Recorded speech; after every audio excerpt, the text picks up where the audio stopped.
how many of you know the reason why your parents had you in the first place? Really? Only like 4 of you? You've never asked? Oh, God. Okay. Well, the sad reality is that most people don't actually become super conscious of why they have children before they have them. And if most people were super honest about the real reasons why they're having the children that they're having, it wouldn't look so good. It would look incredibly self-centered. For some people, for example, it would be, I'm having children because I want to strengthen my relationship with another person. For other people, it would be, I want this thing to validate me as a person.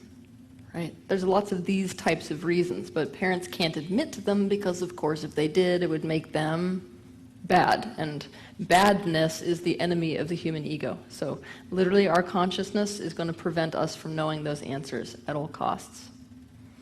But there's a syndrome, kind of, that I'm seeing in the world here when we're born to parents, which is actually the majority of them, who have these more self-centered reasons for having children.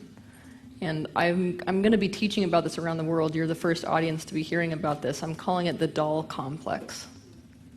So let's pretend that you've got a mother. We're just going to play with mom, because I'll go with dad in a second. But let's say that you've got a mom who loved to play with dolls when she was younger. Now, look at a 4-year-old child with a doll. They feel a sense of self-esteem in the pretend game that they're playing with this doll. It feels good to them to imagine that this doll needs them for something and that they can meet those needs. And the problem here, though, is that the 4-year-old can put the doll in the corner and just leave it there while it does other things that it wants to do. And the doll's not crying and isn't suffering in any way. It's almost like the only thing that gives that doll animation is when it's being interacted with. You can see where the problem would come in if this is the type of relationship that a parent would expect from a child. So how many of you have 4-year-olds? Does anybody here have children or have seen them with dolls before? Do you notice that they love to dress to match the doll? The doll basically becomes their mini-me. So many parents, they're having children with this expectation, that the child is going to be a mini-me, that the child's not going to have needs when it's inconvenient for them to have those needs. The child can't actually have a sense of self. And not only that, this type of parent becomes really frustrated when the child's needs are incongruent with the parent's needs. So the parent essentially expects the same thing to happen with the child that happened with the doll. I want to put it in the corner when I want it in the corner. I'm not going to feed it according to its schedule. I'm going to feed it according to mine. And that leaves a child in a completely powerless state. So the best way to conceptualize this condition, which is widespread, is that if you grow up in this type of household, you become literally like a toy to your parent. Now, I want you to think about the horror of this. When I teach about this, I feel like one of the best ways to get people to conceptualize of this is to imagine a Toy Story. How many of you have seen that movie? Okay, so for a minute, I want you to close your eyes, and I want you to just think back to that movie. Those of you who've never seen this movie, just think about a doll on the shelf. Doesn't matter what you visualize there. But if you can remember this movie, try to remember the 2 children in that movie. You've got Andy, who's the good kid, and you've got Sid, who's the, quote, bad kid, right? Try to remember what it was like when they were interacting with their toys.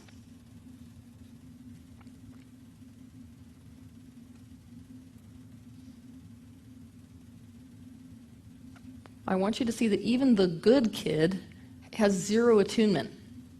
I mean, it basically starts off with the scene with him taking this little toy and like running around with it, and the toy's kind of,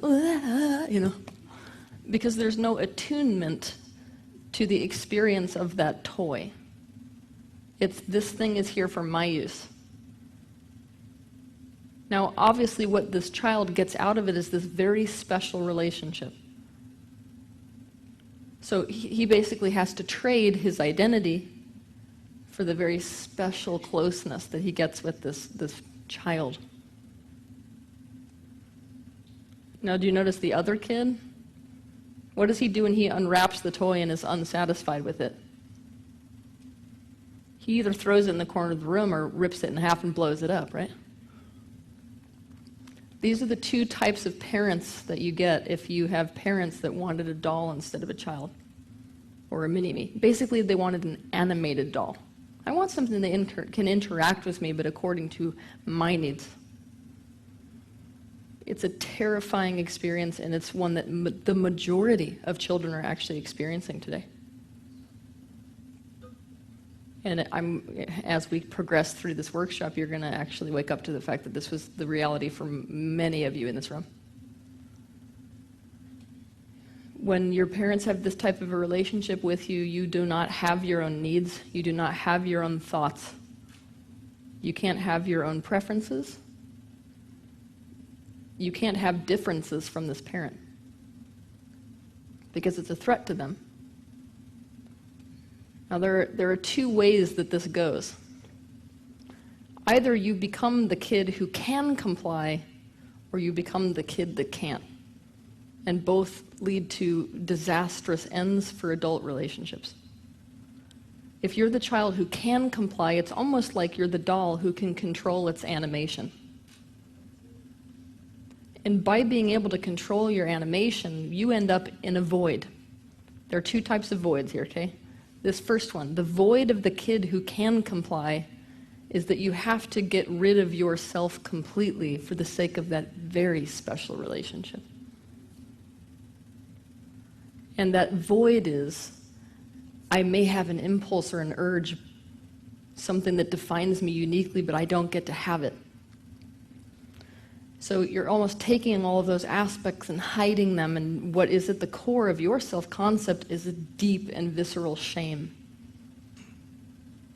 Why? Because you know what you really are. You just can't ever fucking show it.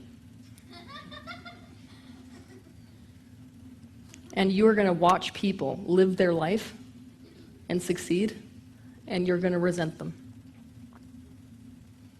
Because you know you gave your life up for that very special closeness. But that closeness feels like suffocation. It literally feels like you're being eaten by a spider. Because you know that your parent basically is feeding off of you. Now, you're going to be the person in relationships in adulthood that pushes people away. Because you are desperate for closeness, but you have learned that closeness means that, enmeshment. And so you're the person who will continue to sabotage relationships. Over and over and over. It's weird. It's like at first you just love them and you want them near you, but after a while you're like, no. And that becomes the only way that you can feel yourself at all. So that was the one road. Ready for the other one? The other road is, I couldn't suppress myself. Now, this is very typical. This is actually more typical in an audience like this, of people who are in this sort of spiritual field, is that the reason that you end up in an audience like this is because you had to go looking somewhere else for a sense of connection because you didn't get it with the parent. So more common, obviously you'll see that there's plenty of people here who fit into that first category, but the majority of you in this audience will fit into the second one. Often because a child is overly sensitive. Well, I think perfectly sensitive, but you know. If a child has a nervous system that is a certain way, right, then they can't actually suppress emotion. And by raise of hands, how many of you relate to that? That's what I thought. Look around. Keep your hands up and look around, because this is totally typical. See? I'm giving you a good awareness exercise. When a child cannot suppress emotion because the emotions feel bigger than them, and they're not, with this parent you will never get what they call regulation. So the parent's never going to come in and be able to deal with those emotions in a way where the child feels like the emotion isn't bigger than them. But they also can't suppress it. Is that child will be rejected. There is no other path. The parent feels when the kid is upset, which the child will be, any child will be with this type of a parent that doesn't see them. They're going to start to exhibit forms of distress. Now that causes shame in the parent. So the parent's going to deflect the shame. And they're going to make that kid the problem. Now that kid is not only not being regulated, they don't have a place in the family. Essentially, they get dislocated from the belonging in the group. And it's another kind of void that develops in this type of person. This void is, I have nowhere to belong, and I am literally starving to death. So this type of parenting leads to these two types of behaviors. The child who can comply is like a doll who is used by that parent, but for a very long time, because its animation fits perfectly with what the parent wants. The other is the toy that gets shelved. Now, for many of you, as you progress through your own emotional healing path, you're going to have to relive, or I should say, wake up to the fact that this is the horror that you have lived and will continue to live in your adult relationships until this becomes healed, which is that you will be the doll that is continuously shelved. In the beginning of the relationship, it will seem like somebody is interested in you, and then the minute they find out who you really are, what are they going to do? Now you're emotionally starving to death. Now that person who you had that closeness with is completely unavailable. Now the reason that I'm telling you about this doll syndrome is because it's very critical to understand this in order to get why you're having the type of adult relationships that you're having.